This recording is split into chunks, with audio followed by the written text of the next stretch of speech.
Good morning, everyone. Morning, dear. Welcome to Chats with Champions, presented by Skidompha Library and sponsored by The First, chartered in the mid-1800s and located on Main Street with 15 branches along the coast of Maine. We have another chat this week on Friday, October 25th at 10 a.m., and it will feature the Reverend Ted Clapp, who will speak on his book entitled Tell Me About the River and Other Stories from the Coast of Maine. And I'd like to introduce Bobby. Robert Ives attended Bowdoin College and the University of Edinburgh. He worked for a brief period in the Bowdoin Missions Office before becoming a teacher and minister on Monhegan Island. He served 3 coastal Maine churches while working as a lobster fisherman and a boat builder. In 1979, Bobby and his late wife Ruth founded the Carpenter's Boatshop in Pemberley, where he served as 33 years as a director. It is an apprenticeship school and community for all people, whether apprentices are between college and life careers, jobs and new directions, alcoholism and sobriety, or simply transitioning into retirement. The Boatshop provides a safe harbor before setting sail on a new course of life. While considering goals and directions, apprentices live in a community and learn boat building, carpentry, furniture making, sailing, seamanship, and perform community service. They also explore personal faith through reading, study, and discussion. Currently, Reverend Ives is Bowdoin College's Director of Religious and Spiritual Life. He does not represent any one religious tradition, but rather guides and coordinates the faith groups on campus, encouraging interfaith understanding, dialogue, and education. He is available for counseling on issues of ethics, faith, and spirituality. Reverend Ives also acts as a liaison between students and the religious leaders and faith communities in Brunswick and Mid Coast Maine. It is my pleasure to introduce Bobby Ives, who is returning for the second time to Chats with Champions.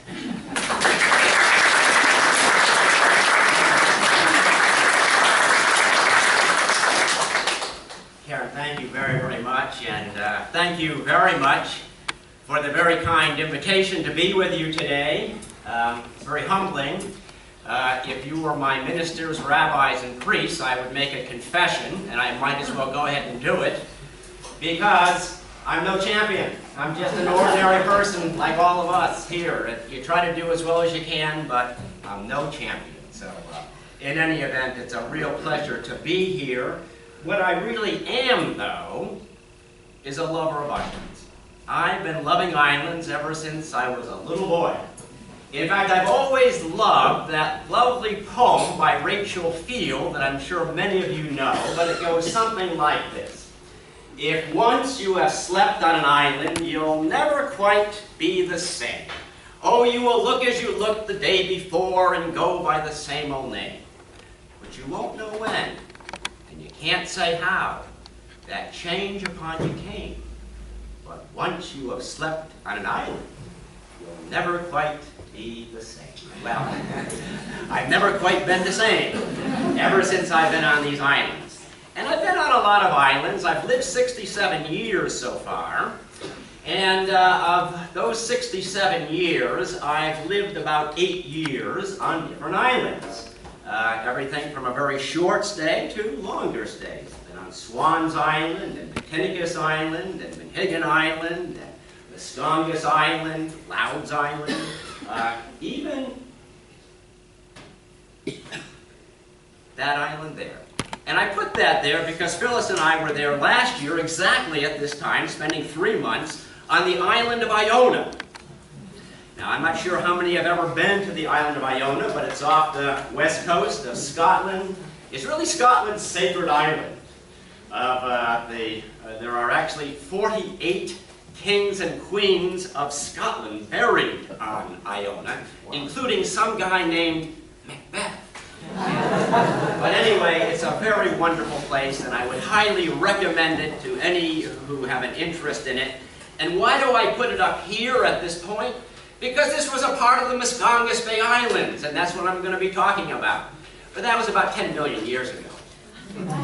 You see, during the continental divide, when the platements began to shift, probably Scotland and Maine were really one and the same place. All of the granite, all of the basalt, all of the geographic formations are absolutely identical on Scotland and in Maine, and probably Iona was at one with Maine. And I always feel when I'm in Scotland as if I'm in Maine, except there's one big difference. In Scotland, there's virtually no trees. Here, we do have a lot of pine, spruce, fir, and a multitude of trees. But the geographic formations are almost identical. So today, I would like to begin a little talk. Now, first of all, I am not very technologically oriented. I'm better in boats than I am with these kinds of things, so I'll try to do it as well as I can. Let me also lay down a few ground rules. For this talk today, if you have any questions whatsoever, you don't have to wait until the end. You can just ask any question at any time, and that'll be fine. Yes? The lights are washing out the photos, so it's hard to see them. Okay. I don't know if the ones in the front can be reviewed. It's the lights that are bouncing off. I have no idea how to do that. But one always relies on community wherever you are, and Mal, I think, will take care of this. So. Thank you.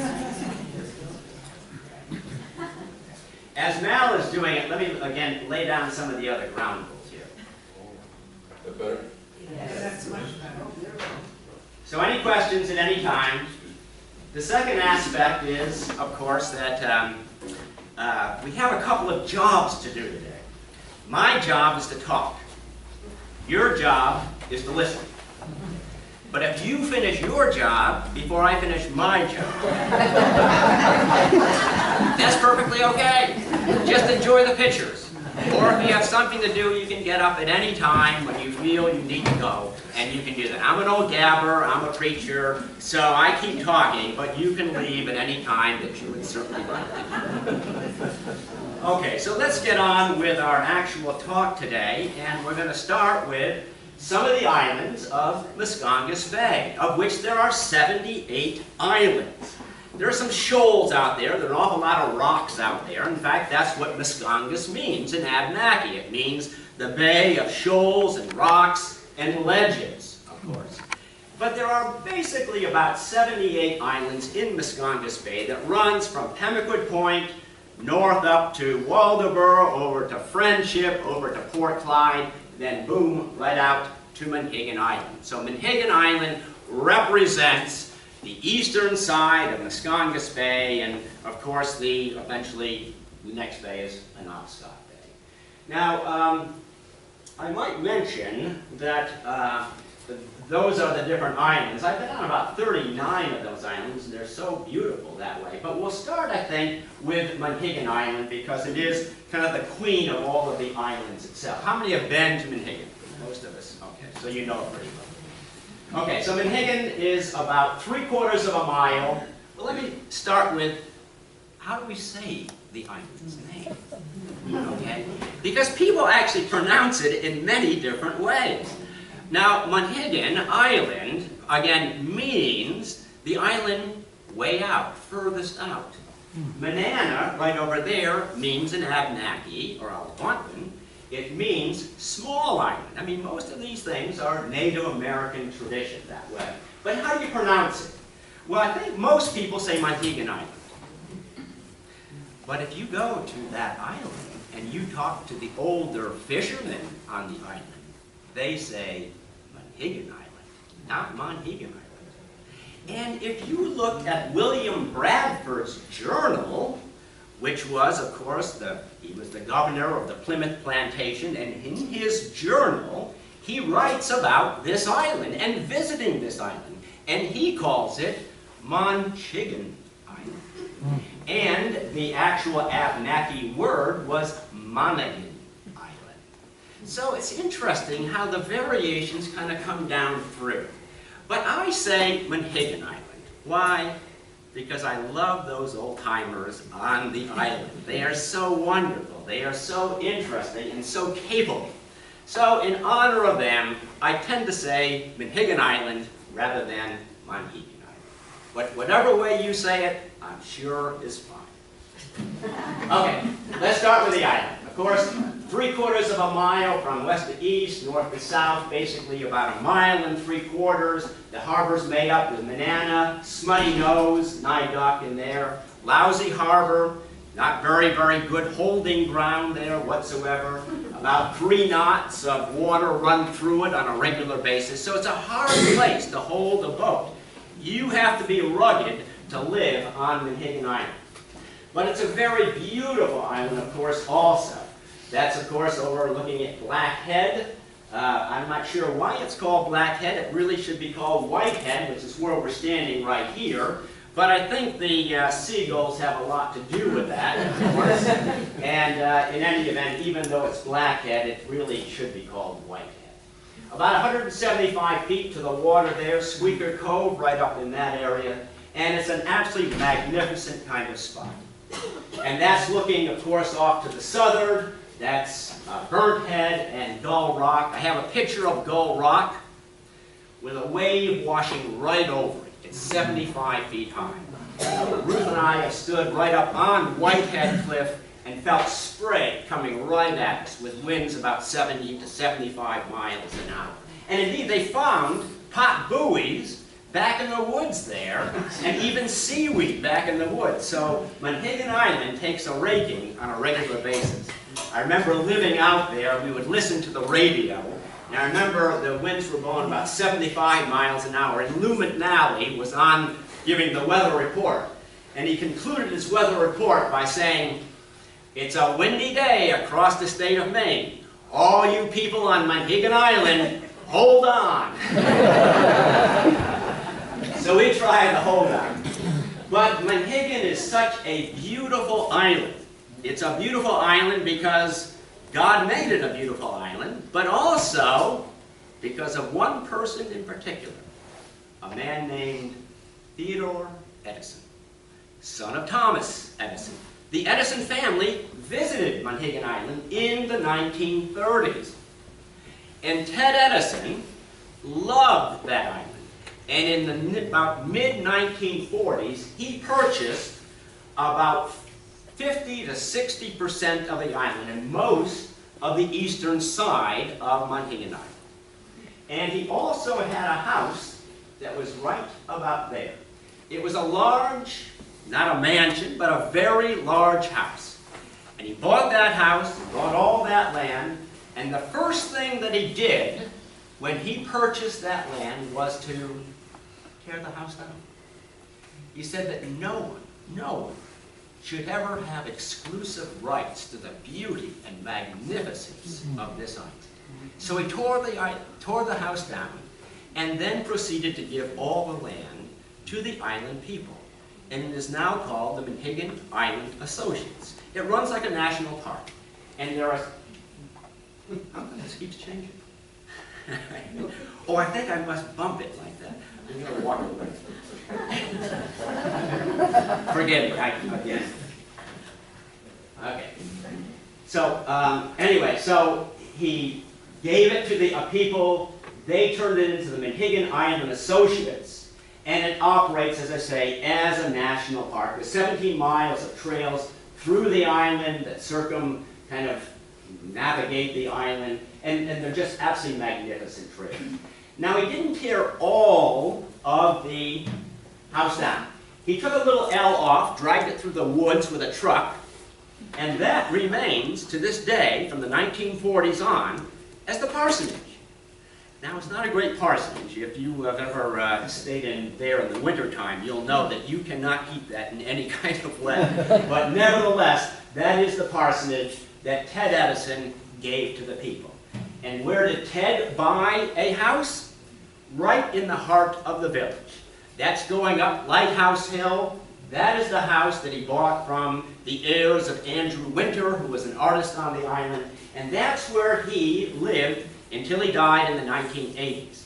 And I might mention that he also lighted his house, again the son of Thomas Edison, he lighted his house with kerosene lamps. No electricity for him.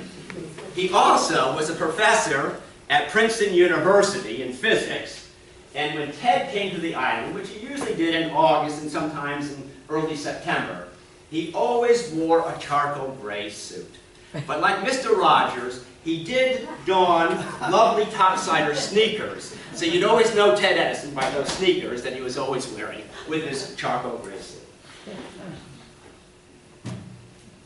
Okay, so Monhegan has such an interesting history. I'm sure you're familiar with it a little bit. This is a rock over on Banana Island that has famous inscriptions on it. There are 2 rows of them. And traditionally, they're always called to be Viking, Norse inscriptions there. Whether they are or not, we don't know.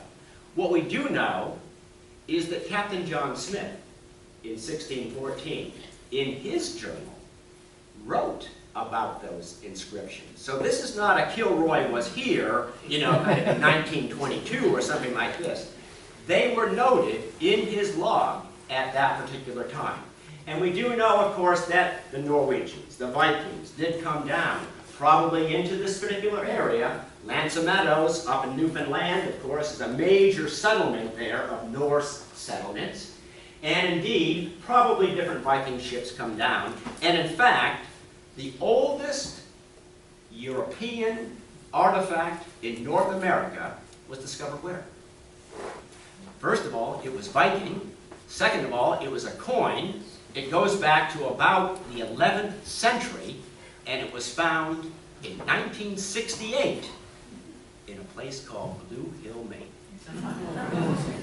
Okay, the oldest European artifact. Anyway, whether it is or not, we don't know.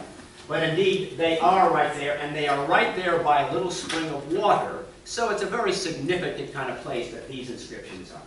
But anyway, all of the various different European settlers have always come by Monhegan Island, often used it as a watering place, as a fishing place, as a navigational aid.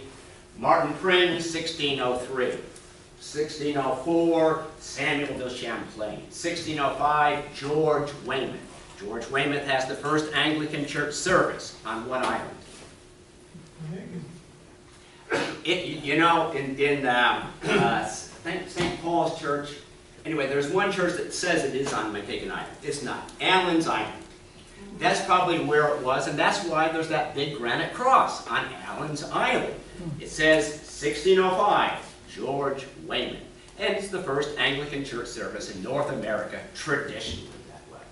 Again, Captain John Smith, 1614, comes, stays on the island for a significant period of time, and also lends his name to many different geographic places along our coast. John's Bay, that's where Captain John Smith. John's Bay, John's Island. Christmas Cove. Why is it called Christmas Cove? He celebrated Christmas in 1614 in South Bristol, Christmas Cove. In any event, so Captain John Smith, the governor, of course, of, what is he? Not Massachusetts. Virginia. Okay.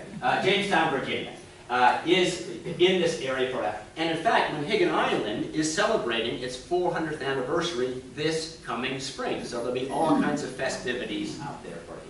Anyway, enough of the history. Let's move on to domestic history. This is the oldest house on the island. The island in 1777 was purchased by one man, Henry Trefetheren. Henry Trefetheren. His wife and he and 3 children moved out to the island. He had purchased it in 1777. He bought it from a man from Beverly, Massachusetts. Of course, Monhegan is part of Massachusetts at that time. A man named Ben Bickford. And Benjamin Bickford sells for 300 pounds the entire island to Henry Trefetheren. And that is the house he built. 1783, he builds it. He puts his 3 children and wife in the house, and then, unfortunately, Elizabeth dies. He marries another woman from Bristol, Maine, Isabella. And they have another 3 children. She, unfortunately, dies about 5 years later. He marries another woman from Bristol, Maine. In any event, so it's a house that always needs repair. It is a house that is probably the most painted house on the island. Not that they paint the house, but all the artists love that picture. Of course, Jamie Wyatt has a very famous picture of it. But that was the Trefetheren house. This was the second house, the earliest house built on the island, 1784, and that's what it's called, the 1784 house. It was built right down by the harbor by Josiah Starling, and Josiah bought about half of the island from Henry Trefetheren. So this represents the second oldest house. But the oldest edifices on the island are these, are all of the fish houses out on Monhegan.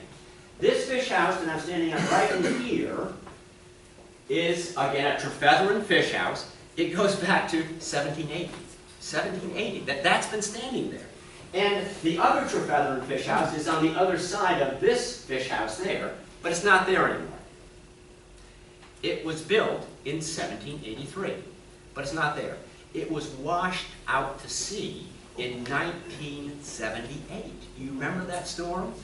In January 1978, we had that huge storm. 1 month later, people said, we'll never have a storm like this again. 1 month later, we had an even bigger storm in 1978. And it washed that fish house down the shore. 2 of the fishermen were filling their bait bags. This wave hit this fish house, washed it about 50 feet down the shore, stopped. They ran out. Another wave came right in and demolished the whole fish house. So there it was for 200 years. But in 78, it was washed away. And this house also, a wave hit it, washed it 30 feet down the shore, and they decided, well, let's just leave it right there. And that's where it sits right now. So these are the oldest kind of buildings on the entire island, the fish houses of Monhegan. And I would like to have a little commercial at this point to point out that there are 9 different vessels around here. We do not call that a regular boat. That's unacceptable. We call that the F word, forgive me. But all of these boats were built by the Carpenter's Boatshop.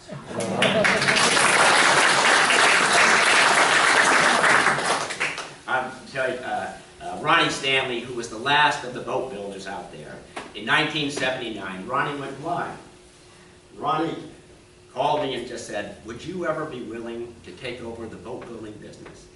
He said, I've been building them since the 40s for the fishermen out there. Would you continue that tradition of building the skiffs for the Monhegan fishermen? I said, I would be very honored to do that. And that's why we've been building them since 1979. Okay, this is a famous picture, of course, too, 1820. This is built that way, the famous Monhegan Lighthouse. It was rebuilt. They say it was built with salt water and kind of decayed that way. But in any event, it did crumble, and they rebuilt this in the 1850s. So it's just a major kind of lighthouse, kind of iconic, of course. It's the second highest lighthouse on the coast of Maine, 178 feet high. What's the highest? Seguin. Okay. What's the oldest lighthouse on the coast of Maine? Portland Headlight, commissioned by some guy named? Thank you very much. Okay, glad we all know our history. Okay. So, how did we get on the island? How did Ruth and I get on the island? Well, when we finished at the University of Edinburgh and did our divinity there, we were actually headed for Nova Scotia. We loved Scotland, we of course loved Maine, but we decided, well, we compromised and we'll go to New Scotland. And so we decided we would go to Nova Scotia. And indeed, there was a church that was looking for a minister in a place called Sheet Harbor on the east coast of Nova Scotia. Now, for those of you who know Sheet Harbor, you know that it's between 2 lovely towns, Ecum and Neekum. Those famous places that way. But anyway, we never got there. We never got there because a very dear friend of ours, a man named the Reverend Stan Haskell, who was the boat minister on the Sunbeam of the Seacoast Mission, Stan said to us one day, I know you're headed for Nova Scotia, but Maine wants to keep you here. Would you ever consider a stepping stone towards Nova Scotia? You see, Monhegan Island is looking for a preacher-teacher. They haven't had one in 53 years, but they're still looking for a preacher-teacher. That was the tradition out there, to have the minister be the teacher of the one-room schoolhouse. So we kind of found that interesting. We went out and interviewed, and 2 weeks later, we were there on the island. And indeed, we were accepted as the ministers and teachers of the one-room schoolhouse, and that is our lovely little one-room schoolhouse in which we had 14 children. There's the church, of course, out there. I might point out the lovely traps that were in existence when we moved onto the island. You do not see those any longer, oak lath traps. But I'll also share with you that when we came onto the island, the very first day, Dwight Stanley, who was about 85 years old, who was the senior fisherman on the island at the time, saw me. And he came right up to me, and he said, "I understand you're the new teacher on the island. Well, I'm going to tell you how to be a good teacher." And he walked over to one of those lobster traps, and he ripped off one of the oak laths, and he gave it to me. He said, "You use this on a regular basis on your kids, and you'll be the finest teacher we've ever had." I didn't really take his instructions too much. And anyway, when we moved out of the island, this is the beautiful house that we moved into. It was a wonderful house. It's actually the last house just before the lighthouse. The lighthouse is just around the corner there. The only problem with it is that, of course, it didn't have any running water. Most of the houses didn't have any running water. It, of course, didn't have any electricity. But the biggest problem is that it didn't have any insulation whatsoever. It was built as a summer cottage. And that's the house they put us in. Well, it was fine. We just kind of hunkered down in this little back corner here in 2 rooms. But if we could get that house up to 50 to 55 degrees, we were really doing well.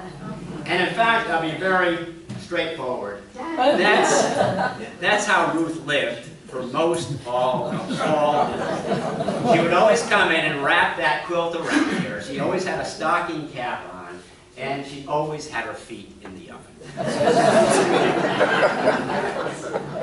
Now, how did we heat?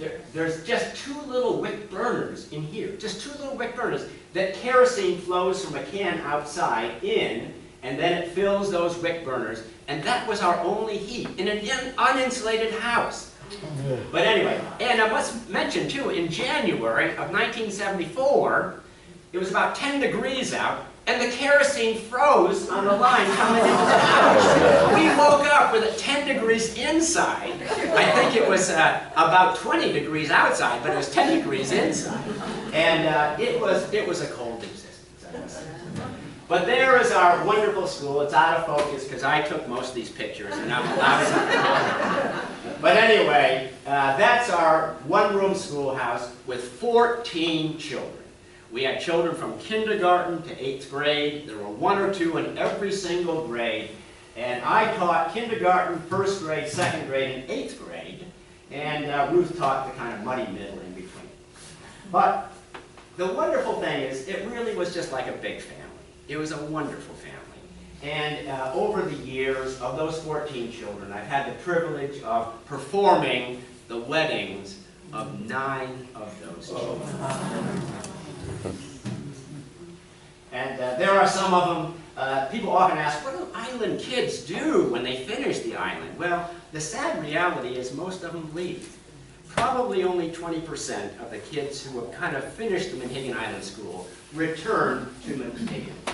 I'll just give you an example. Courtney there was a fisherman on the island. His fishing family goes back 5 generations, and he was a lobster fisherman. But like a lot of individuals, there's temptations around, and Courtney got involved with alcohol and a few other types of things. And fortunately, he met a wonderful woman who took him away from the island. And they now live in Florida, and he owns the most wonderful towboat company in Fort Lauderdale, and he's just done so well, and he's just a hero in my life. Donna here is actually the assistant teacher on the island at the present time. Chris was also a fisherman. He started on the island, then went down to Galilee, Rhode Island, where he had a big dragger down there. Unfortunately, in February, it hit a ledge and sank, but he did have insurance. And the insurance company who helped him asked him if he would work for them because he had been the recipient. And Chris, for the last 20 years, has worked for this insurance company, boat insurance company down in Galilee. And Zoe here, I don't know if you know Zoe, but Zoe was one of the most successful fishermen on Monhegan Island until television took a hold of her. She was on a program called Survival, or something like that. They said, oh, a fisherman, a woman fisherman off of Monhegan Island, perfect. And she went into this program. And it was kind of a silly thing and all that, but she got bitten by the television and movie bug, and people asked her to be in some movies. She ended up selling her boat, her traps, her house, and suddenly the whole market fell out, and she is now in Australia doing very poorly. So it's a sad story. When we first moved out to the island, the 14 kids were so wonderful, but they did have a very serious problem. Literally every day, they would always speak in besmirching tones about Matinicus Island. I mean, it was amazing. They'd always say, oh, now people from Matinicus, you know, they fish off our backside. They're just nothing but scoundrels and hooligans.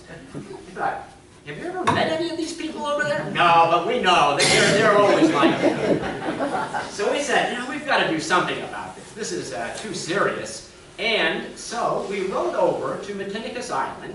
We wrote to the teacher, a woman named Jean Tackley. And we said to Jean, we've got a serious problem on this island. I don't know about you, but we have a serious problem. Our kids don't like your kids. They don't even have an idea why they don't like them. They just don't like them. Would you ever be willing to send letters over to our children? And here are their names, here are their grades, and maybe if you sent some letters over, we could begin to dissolve this serious prejudice. She did. She sent over letters. There were 11 students in the Matinicus Island School in 1973. She sent over letters. When they arrived, our kids were thrilled. They read these letters. They said, gosh, we do the same things that those kids do. And that began a correspondence back and forth between them. And in the spring of 1974, we arranged with the Sunbeam, the Seacoast Mission boat, to have the Matinicus kids come over. And indeed, we welcomed them onto Monhegan Island. And they have become still very, very close friends. At two of the weddings, the two best people, the best man and the best lady at one of the weddings were Matinicus kids because they still have such close friendships. And they still do different kinds of exchanges from time to time. But of course, the major occupation on the island is fishing. Of course, it's the tourist industry also, but fishing has always been at the heart of the island. There are about 13 fishermen out there. It varies anywhere from 10 to about 16 different fishermen. But of course, they have been fishing the same way as they did for hundreds of years. But in terms of lobster fishing, in 1903, they of course imposed on themselves that they would only fish 2 miles around the island, and they would only fish for 6 months. So they've always called Trap Day around January 1st. But Trap Day on January 1st isn't necessarily on January 1st. Trap Day, of course, is when everyone is ready to go out equally. In other words, they meet a little ahead of time. And they ask, is your boat ready? Are you ready? Is everything ready?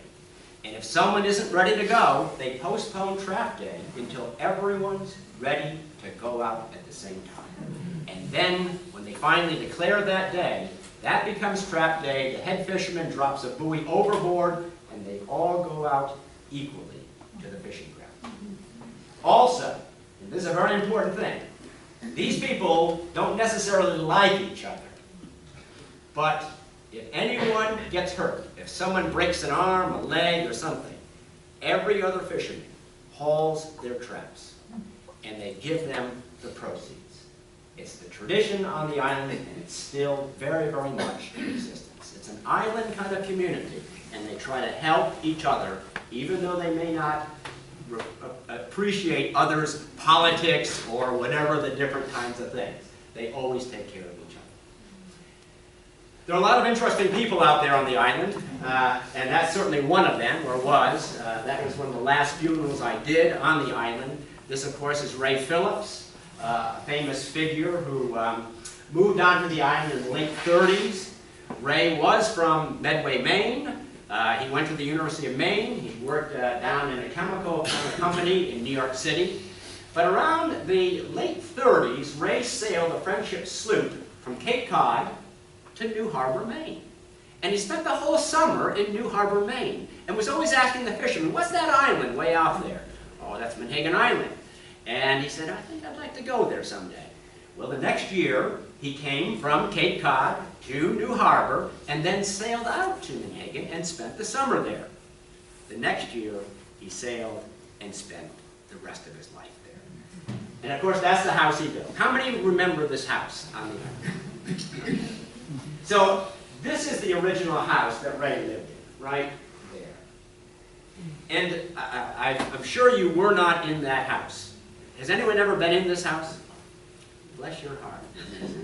Okay, well in this here, the original building that Ray built in the late 30s was built about 8 by 10 in size.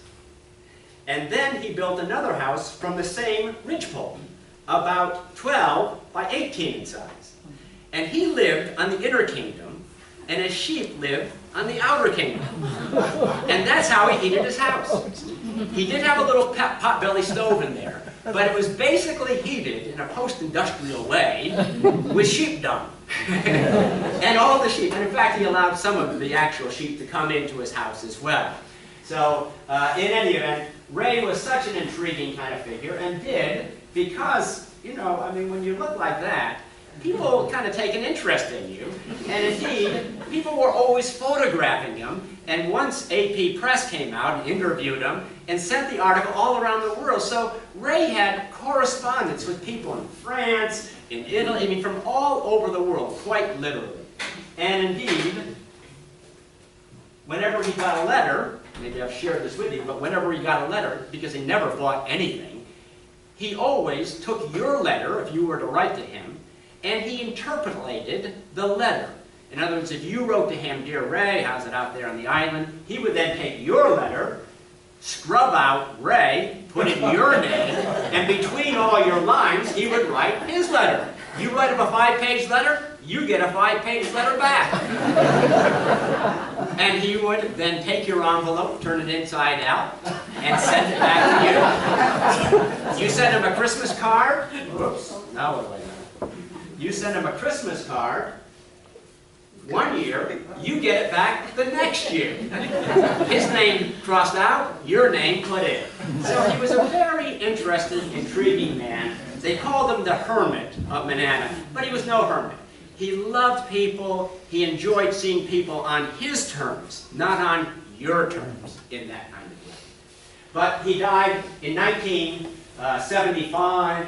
Again, what happened was Ray would come over to Monhegan once a week to pick up his mail, to get groceries, and then there's that little skiff. He would row the skiff back up into here and then climb, you know, right up through here. Well, at 86 years of age, as he was climbing up this area here, he slipped down the rocks, went right into the water. It was February. He was in the water for 20 minutes. You have 15 minutes to live in February. But he couldn't get out of the water, but the water was washing over him. One of the fishermen saw, his wife radioed him, Brian came around and got him up into his house. And this was about, at this point, March, and Ray seemed to have developed pneumonia at that point. A number of us went over, tried to persuade him to come over to the island, but he didn't have nothing to do with it. He wanted to stay right there. And we continued to try to persuade him to just get well, and then he could go home, but he wouldn't do it. But he said, you know what I'll do is I'll put a light here. I'll put a kerosene light in my window. So when it gets dark, you'll see the kerosene light come on, and all will be well. That's my way of saying I'm doing fine. And of course, one day it didn't come on. And we went over, and Ray had died. So it was the way he wanted to die, and certainly the way you have to honor that particular person. There are his sheep there, and of course that's also Ray Phillips too. That's Jamie Wyeth's symbol for Ray Phillips. It's that beautiful painting of his sheep, one of his rams, but it's really Ray, portraying the dignity and the beauty and just the wonderful integrity that that man had all his life. There's the new Ray Phillips, right there. Right after Ray died, of course, Ray got the island by squatter's rights. He had it for 48 years. And when Ray died, he left no will whatsoever, and one of the island people moved in, a young man named Danny Bates. And Danny and his girlfriend, Amy, moved into Ray's house, and they had a couple of children there. They did sweep it out a little bit and kind of shovel it out. But anyway, they had 2 children. The first was a young boy named Orca, and the other was a lady named Keela. Interesting names, but I think they probably resonate with us here, because for those who like Jamie Wyeth's paintings, you know the Orca series in that way. And Orca was raised in that house to begin with, and then Danny, when Amy, his girlfriend, had a parasite from sheep dung in her eye and went blind in that eye, she moved off. But another woman moved in, and they had a few more children, and they decided, we'll build a new house in that way. And indeed, that's what you see there on the island at the present time. Danny Bates's house there. But Danny also had kind of change of heart after this, and he went to medical school, and he is now a psychiatrist. And how about Orca? What does Orca do? Well, Orca is now a carpenter. Where? In a place called Manhattan. He lives in the heart of New York City. So if you want to train your children to live and do the same thing, don't start them in the same kind of profession or in the same place. They will often move into other kinds of areas and arenas in that way. But Orca does come back and visits on a regular basis. Okay. Oh my God. Okay. So anyway, there are such, again, an interesting array of people who have come and been on that island. And this is Gramps Murphy, as we always call him. He's about 100 years old. Now, Charlie Murphy has the distinction that he started he fished, of course, in different sailing vessels and then moved to different motorized vessels. But once, around 1910, he heard that if you were a lobster fisherman, you had to get a license. He said, that's ridiculous. I'm not going to get no license. And, but he found himself in Rockland one day, and he thought, oh my gosh, I guess this is where you're supposed to get them. I'm not going to ever get back to Rockland, so I might as well check it out. He went into the office, said, I hear you have to buy licenses now in order to fish for lobsters. They said, yes indeed, sir, you do. And he said, well, I might as well get it since I'm here in Rockland. And they gave him the license, and it was license number 1. He had that license until the mid-30s. But he began to take care of some sheep on some island called Harbor Island. And he was a shepherd on Harbor Island for 3 years. And when he went back to Monhegan to do his fishing, of course his license had lapsed. So he reapplied for his license, and they gave him license number 10,363 or something like that. He said, oh, no, my license is number 1. You must have conceived what I'm doing here. And they said, no, that lapsed. We had to give it to another fisherman. So you now have this number. He said, but all my traps are branded with license number 1. Well, they scratched their heads, they conferred, and they said, well, okay. And they gave him license number 1A. And it is still 6 generations later in the same family. So whenever we repair the Stanley's boats, I love to see that 1A on the skiffs that they have. So that's Charlie Murphy. And then, of course, there Doug and Harry Odom. Of course, they were the storekeepers on the island. They moved to the island, again, late 30s. They went off to fight in the World War II. And then they set up their store. They were storekeepers for about 55 years on the island. But in 1963, Doug and Harry had a fire 1 week before John Kennedy was shot. 1 week before he was shot. And the store burned because of a generator fire. It burned 7 houses on the island. And that winter, there were only 25 people on the entire island. They thought that was the death knell to the whole island. But the people galvanized together. Doug and Harry had no insurance whatsoever. And the people helped them to build a brand new store, which is what that was, Doug and Harry's store. And they remained storekeepers there, as I say, for 55 years. They ended up coming off the island, and they were at Chase Point. And that's where they actually died, at Chase Point. But the wonderful thing was, one of their best friends was Jamie Wyatt. And Jamie was always painting different things about them. And he painted 2 beautiful pictures of Doug and Harry. And if you ever went to their room at Chase Point, over Doug's bed was a beautiful picture of Harry. And over Harry's bed was a beautiful picture of Doug. And they always were these bachelor brothers.